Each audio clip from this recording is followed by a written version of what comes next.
Desafortunadamente, la enfermedad de Parkinson es cada vez más prevalente en la sociedad en general. Te sorprenderá saber que hay datos muy tempranos que pueden alertarte o darte indicios de que podrías tener enfermedad de Parkinson. Afortunadamente, existe Mejorando mi Salud y podemos ayudarte a identificar estos factores de riesgo, pero también a cómo vivir con armonía conviviendo con la enfermedad de Parkinson. No te lo pierdas a las 11:30 por el 11, ya sabes que te voy a estar esperando. ¿Qué tal? Le doy la bienvenida a un lunes más de Aprender a Envejecer. Ya lo saben, nos toca mejorar nuestra salud. Y el día de hoy el tema es interesante porque el temblor es algo común en las personas mayores que de repente empiezan a temblar de una mano o de pronto de la cabeza. Es interesante hablar sobre Parkinson porque no todo lo que tiembla es Parkinson. Tenemos un invitado de lujo, por supuesto, después de la cápsula se lo voy a presentar.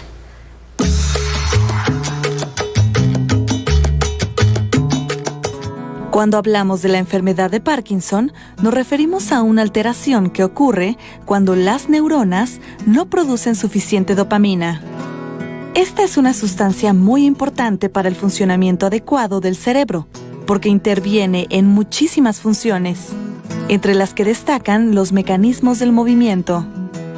Se trata de un padecimiento que no es hereditario, y suele comenzar generalmente entre los 50 y 65 años de edad. Puede presentarse tanto en hombres como en mujeres. No obstante, se reporta una mayor prevalencia en varones. Los síntomas se presentan poco a poco. A veces comienzan con temblores sutiles, apenas perceptibles en una sola mano. Con el tiempo, los temblores se hacen habituales, aunque la enfermedad también suele causar rigidez o disminución del movimiento. Es importante aclarar que no todo temblor significa que haya enfermedad de Parkinson. Por esa razón, es muy importante acudir a consulta especializada si se detectan síntomas como los mencionados. En nuestro país no existen cifras exactas de las personas que viven con Parkinson. Sin embargo, el Instituto Nacional de Neurología y Neurocirugía de la Secretaría de Salud estima que esta enfermedad ocupa el tercer lugar en frecuencia dentro de las enfermedades neurológicas. Se estima que en México, 50 de cada 100,000 habitantes pueden padecer esta enfermedad. Es relevante saber que solo un médico especialista puede determinar la administración de medicamentos específicos y los pasos a seguir para la rehabilitación. El apoyo familiar también es un pilar fundamental, por lo cual se recomienda a los familiares recibir información sobre las características de la enfermedad, sus síntomas y los tratamientos disponibles. Este día, en Aprender a Envejecer, vamos a hablar sobre el Parkinson. Comenzamos. Y recibimos esta mañana a un amigo ya de Aprender a Envejecer. Nos acompaña el doctor Dan López Vázquez, médico neurocirujano, y nos va a ayudar a comprender mejor este tema. Bienvenido, Dan. Muchísimas gracias por la invitación, un gusto. Al contrario, pues háblanos exactamente de qué pasa en un cerebro de una persona que tiene enfermedad de Parkinson. ¿Se sabe actualmente? Sí, la causa como tal, el origen no está bien claro, hay muchas teorías, pero en sí se sabe que se pierden algunas neuronas muy específicas del tallo cerebral que se llama sustancia negra y que producen dopamina, y por lo tanto también el tratamiento principal es precisamente dopamina. ¿El tallo cerebral qué función tiene?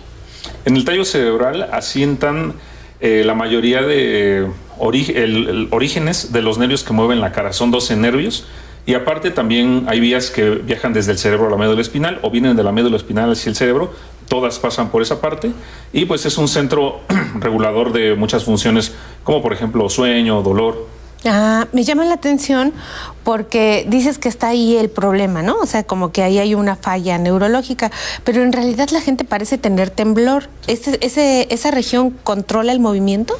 Así es. La dopamina como tal en el sistema nervioso central tiene un papel facilitador del movimiento. Es algo relativamente complejo, sin embargo podemos ver que al darle dopamina al paciente, de hecho es una prueba diagnóstica, sospecha uno que tiene la enfermedad de Parkinson, le damos el tratamiento y si mejora, de hecho, corroboramos que el paciente tiene la enfermedad de Parkinson, precisamente porque se puede mover más fácil. Uno de los criterios diagnósticos es que el paciente tiene lentitud. Uno lo explora, las muñecas, los codos, y el paciente se siente rígido. Dan, sabemos que la enfermedad de Parkinson da avisos desde que somos muy jóvenes, pero que muy pocas veces los volteamos a ver. ¿Cuáles son los datos tempranos de esta enfermedad? Sobre todo rigidez. Ocasionalmente, uno de los primeros síntomas antes era la pérdida de olfacción. Ahora pues está muy difícil saber si fue por COVID. Otro, por ejemplo, el empequeñecimiento de la letra, que a veces no hay mucho temblor, pero se empieza a hacer letra pequeñita.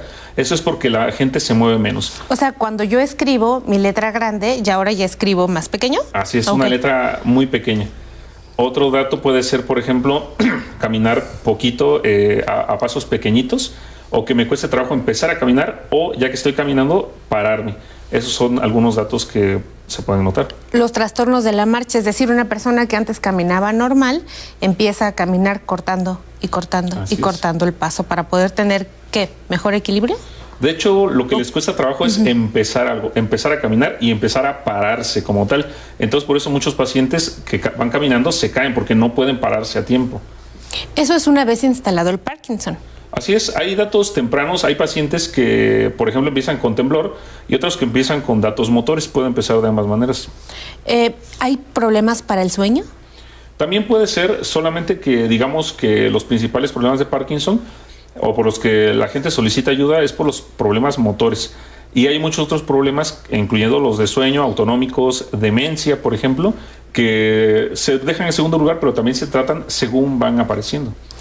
Lo que pasa es de que parece que alrededor de una persona que convive con Parkinson, pues hay demasiadas cosas y entonces ya no se sabe si el paciente o la persona tiene todo ese arsenal de enfermedades o solamente tiene una y se llama enfermedad de Parkinson. ¿Cuál es tu opinión? Ya, claro. Hay enfermedad de Parkinson primaria como tal y hay parkinsonismos. Por ejemplo, una persona si tiene microinfartos en la misma zona que se produce el Parkinson, la sustancia negra, puede tener parkinsonismos. Y aquí en México la enfermedad de Parkinson, simplemente por la dieta y por los genes que tenemos, los infartos son muy comunes. Así que muchas pacientes con microinfartos se pueden manifestar, por ejemplo, como enfermedad de Parkinson. O sea, es decir, como que es el antecedente para que se desarrolle la enfermedad. Así es. Muchos pacientes que piensan que tienen solamente temblor, después descubres que, por ejemplo, no pueden dormir porque se están infartando. Tienen otros problemas motores porque se están infartando, pierden audición, a lo mejor ya tuvieron algún infarto cardíaco. Infartando justo te iba a preguntar eso, ¿infarto cardíaco o infarto cerebral? Ah, claro, infarto cerebral precisamente, es decir, las causas serían vasculares, precisamente colesterol, triglicéridos, ácido úrico y glucosa, por eso es la química básica, porque mucha gente lo tiene y se trata de prevenir por medio de eso. ¿Y qué cosa es el parkinsonismo? Básicamente, pues es que el paciente piensa que tiene una enfermedad de Parkinson, pero puede ser secundario a otros tipos de enfermedades. Dígase, por ejemplo, lo más común aquí en México, microinfartos. Entonces, esa es la diferencia. ¿Y la enfermedad de Parkinson ya es un cúmulo de situaciones? Sí, de hecho las manifestaciones son muy similares y básicamente el tratamiento es el mismo. Sin embargo, el origen se presume del Parkinson como autoinmune. Actualmente la teoría que tiene más fuerza es un origen autoinmune en el estómago, podemos decir, en el tracto digestivo, en el cual algunas bacterias hacen reacción cruzada con los anticuerpos del cerebro, precisamente de la sustancia negra. ¿En serio? O sea, es decir, es un problema como si fuera la artritis, como si fuera cualquier otro problema. El origen, la teoría más fuerte es que esto descansa sobre un origen autoinmune, mi propio cuerpo. Y entonces, en ese sentido, ¿están dirigiendo alguna nueva terapéutica para enfermedad autoinmune? Sí, de hecho, se supone que va a ser el futuro de esto y que incluso se piensa que tal vez sea curable. Hay algunos medicamentos, pero la verdad es que no están disponibles para el público en general. Todavía están en periodo de prueba y no han tenido los mejores resultados. Concretamente, ¿cuáles son los factores de riesgo para desarrollar enfermedad de Parkinson?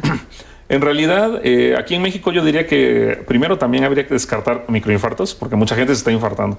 Y segundo, el factor genético, aunque en realidad hay muchos pacientes con Parkinson cuyos hijos no tienen Parkinson y hay muchos hijos con Parkinson cuyos papás no tienen Parkinson. O sea, genético no es un factor de riesgo. ¿Alimenticio?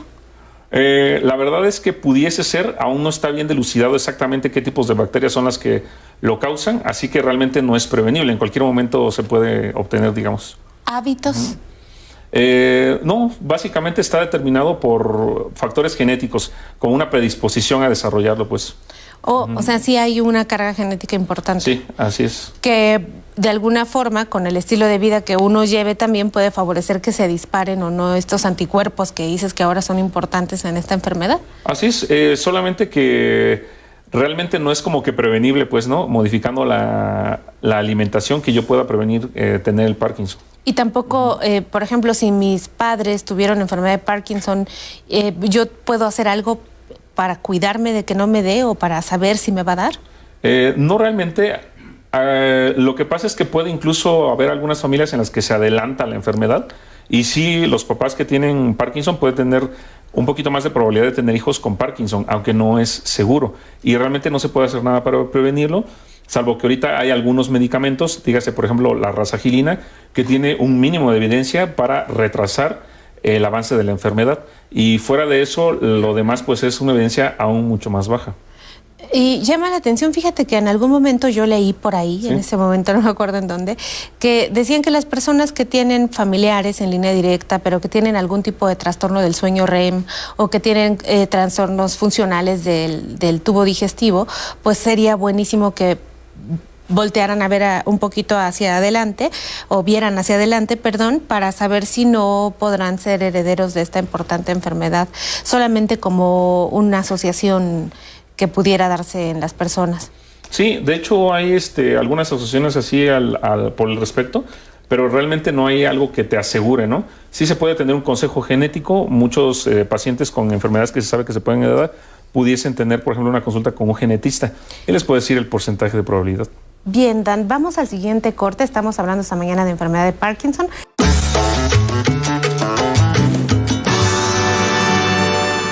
Y seguimos esta mañana en Aprender a Envejecer, por supuesto, mejorando nuestra salud, acompañados del doctor Dan López Vázquez. El doctor es neurocirujano y esta mañana pues estamos platicando de enfermedad del Parkinson. Antes de ir al corte hablábamos de la posibilidad de poder visitar a un genetista si es de nuestro interés y que nos asesore ampliamente sobre si hay algún tipo de panel que haya que hacer para determinar esta enfermedad. Bueno, Dan, pues las siguientes preguntas son de nuestra audiencia, vamos a verlas juntos. Cristina Ortega Gómez, 58 años. ¿Y cuáles son los síntomas iniciales? Gracias, Cris. Ya, lo que más preocupa al paciente es lo motor. Hay varios síntomas que pueden darse antes, pero la verdad el paciente... es el movimiento. Sí, el movimiento, así es exactamente. Lo que más importa para poderlo diagnosticar, pudiésemos decir, es el temblor. De hecho, es una tríada. Temblor, que es como en cuentamonedas, como si tuviéramos una pila de monedas. Rigidez, en la cual la puede explorar o se puede ver al paciente que está rígido. Y los movimientos lentos. Si cumple esa tríada, es altamente sospechoso de que tenga enfermedad de Parkinson. Los movimientos lentos de la marcha, los movimientos lentos de ¿qué? En realidad, la marcha, se puede ver en la marcha, camina con pasos pequeñitos, da la vuelta en 3 o 4 pasitos, generalmente uno lo puede dar en un solo paso, y también en los movimientos se van haciendo lentos, así como mencionado, por ejemplo, con la letra. No es lo común, pero sí se puede ver en algunos la letra que se empequeñece. ¿Y esto de la rigidez, hiciste como una postura, como si adoptáramos una posición diferente? Sí, así es, se encorvan. Un dato importante es que no bracean los pacientes, caminan como robot. Precisamente por la rigidez, los brazos no se mueven. De hecho, desde que yo veo entrar un paciente al consultorio, si viene caminando así, casi sé que viene a pedir consulta por Parkinson. Y esta imagen de cuentamonedas es la típica que podemos ver que la gente mueve así. Así y es. cuando la gente está moviéndose así. También puede ser, hay varios tipos de temblores, tienen un tratamiento muy similar, pudiésemos decir, los temblores en general, pero en el caso de Parkinson, aparte del tratamiento del temblor, hay que tener el tratamiento para la rigidez y los movimientos lentos. Y ese se da con levodopa, pudiésemos decir que es el tratamiento primario. Bien, entonces ya nos quedó, esa triada es fundamental porque si allá en casa nos están viendo y ven a su persona adulta mayor o la persona lo está viendo, dice, ay, pues yo cumplo estos 3 requisitos que dice el doctor Dan, vamos a pedir la consulta para saber qué está pasando. Tenemos una siguiente pregunta, Dan. Gabriela Lara, 55 años. ¿Qué acciones se pueden aplicar para evitar el Parkinson en la vida diaria? Híjole, Gaby, Lamentablemente no se puede prevenir, es casi ya viene determinado en los genes, y cuando ya se tiene, la verdad es que se puede dar un buen tratamiento. Es una enfermedad que casi siempre se puede tener un control bastante bueno. Es muy raro que haya un Parkinson muy grave, no es imposible, pero sí muy raro. Cuando los pacientes son jóvenes, generalmente avanza más rápido y es un poco más severo. Y cuando el Parkinson empieza arriba de los 60 años, avanza un poco más lento y generalmente es más benigno, más fácil de manejar. Pero también conviene decirle a las personas que esto es azaroso, que no sabemos a quién le va a dar. Sí. Todos tenemos que vivir una vida saludable y no sabemos a quién le va a tocar tener enfermedad de Parkinson o no, y eso es una realidad innegable. Dentro de la calidad de vida de la persona que vive con Parkinson, me interesa mucho que nos digas, pues vemos usualmente que los pacientes están deprimidos, tienen trastornos digestivos de manera importante que pues les impiden tener incluso un goce por los alimentos, las relaciones, pues la falta de movilidad o el tener que confinarse o depender de una persona para hacer sus actividades, pues merman considerablemente su calidad de vida. ¿Qué aspectos comprende el manejo integral de una persona que vive con Parkinson? Precisamente sería parte del tratamiento sintomatológico, más allá de la cuestión motora. Por ejemplo, precisamente lo del tránsito intestinal. Es común que puedan tener diarrea, hay antidiarreicos, o que puedan tener estreñimiento, y precisamente hay varias medidas para mejorar el flujo intestinal. Problemas de sueño, por ejemplo, hay varios medicamentos que podemos adaptar. Hay quien se preocupa por tomar medicamentos y que puede matar neuronas, pero igual no dormir mata igual o más neuronas, por ejemplo. Entonces es importante, hay depresión y hay varios puntos a tratar en una depresión, incluido el aspecto médico, y les puede ir bastante bien. Y también puede haber, por ejemplo, demencia, es decir, algo parecido a Alzheimer, pero en este caso desarrollado en base a la enfermedad de Parkinson. O sea, diferentes cosas, y tengo que estar tocando especialidades de todo tipo, es decir, gastroenterólogo, psiquiatra, el del sueño, el de esto, o habrá una forma de que el neurólogo, el neurocirujano, otros especialistas dedicados a esto puedan dar el manejo integral. En general, un neurólogo o un neurocirujano pueden llevar el problema, incluso en algunos lugares, algún psiquiatra, por ejemplo, lleva el problema y lo puede llevar bien. Y hay pacientes que sí requieren un manejo especial. Por ejemplo, cuando el problema ya no es controlable con los medicamentos básicos, entonces se debe especialidad, ya sea el problema motor, por ejemplo, con neurocirugía ya intervencionista, por ejemplo, para electroestimulación cerebral profunda, necesita una subespecialidad, por ejemplo, o si el temblor ya se volvió no controlable, si los medicamentos básicos ya no son suficientes para mejorar, etcétera, o si está teniendo, por ejemplo, problemas psiquiátricos de manera concomitante, ahí es importante echar mano de otros especialistas. El tratamiento es con levodopa. Así es el tratamiento de base, con ese se inicia. Sin embargo, es importante saber que no es nada más ese. Con ese se inicia como prueba diagnóstica, pero no se aconseja en pacientes menores de 80 años usar una dosis plena, porque una vez que ese efecto se acaba, y se va a acabar en la mayoría de pacientes, sobre todo cuando se usa en exceso o no se usa bien, una vez que se falla, todos los demás otros medicamentos empiezan a fallar. La gente tiene miedo de eso, porque hay un efecto muy conocido que es el de luna de miel, que dice que te va a ir muy bien cuando estés tomando los primeros meses y que después eventualmente el fracaso será inevitable. ¿Esto es realidad? Si se tiene cuidado, la verdad es que en la mayoría de los pacientes lo que se hace es reducir la dosis de levodopa con carbidopa y se ponen otros medicamentos que hacen lo mismo, pero nos ayudan a que el efecto de la levodopa dure mucho más. Por eso es importante que tengan tratamiento con alguien que sepa de este problema. Doctor, también algo que me llamó mucho la atención al principio de nuestra conversación es que hablabas de un tipo de desequilibrio de la microbiota. ¿Será importante restablecer y cuidar la disbiosis, el desequilibrio de la microbiota antes flora intestinal en las personas que tienen enfermedad de Parkinson? Sí, claro. En general, hasta ahorita no hay algo contundente, pero casi es seguro, eso se viene hablando desde hace muchos años, que el origen de la enfermedad de Parkinson termine aquí y que el tratamiento incluso sea un tratamiento vía oral que actúe más bien a nivel de intestino. Pues sí, porque sabemos que el intestino tiene una cantidad de neurotransmisión de manera impresionante y que pues todavía es un gran desconocido. Y además llama la atención que también es de los principales órganos que está alterado en las personas que viven con Parkinson. El diagnóstico entonces se hace de manera clínica, o sea que el doctor te revise y te lo diga, y con estas pruebas de dopamina que se le ofrecen a a los pacientes a través de los fármacos que se prescriben en el consultorio y las personas pues lo llevan a cabo. ¿Es correcto? Así es. ¿Algún estudio de imagen o algo más que nos haya faltado repasar esta mañana? De hecho, la sustancia negra que mencioné del tallo encefálico se puede medir en una resonancia magnética y idealmente pues que lo realice alguien que sea adecuado para eso, un neuroradiólogo por ejemplo. También se pueden hacer otras pruebas accesorias para el sistema autónomo, pero en realidad no tiene mucho sentido porque no se puede tratar, por ejemplo, el hecho de que no sude o sude de más el paciente. Dan, pues un tema muy apasionante, sé que eres un amplio conocedor de ello y que te apasiona el estudio del cerebro. Muchísimas gracias por estar compartiendo ese conocimiento con nuestro público, que ya tú sabes, lo agradece muchísimo. Y a ustedes, pues muchísimas gracias por estar pendiente de Mejorando mi Salud y estar esperando la hora de nuestra transmisión. Ya lo saben, le mandamos un abrazo grande y me voy a despedir con una frase de Muhammad Rumi que dice: si todo a tu alrededor parece oscuro, mira de nuevo. Quizás la luz seas tú.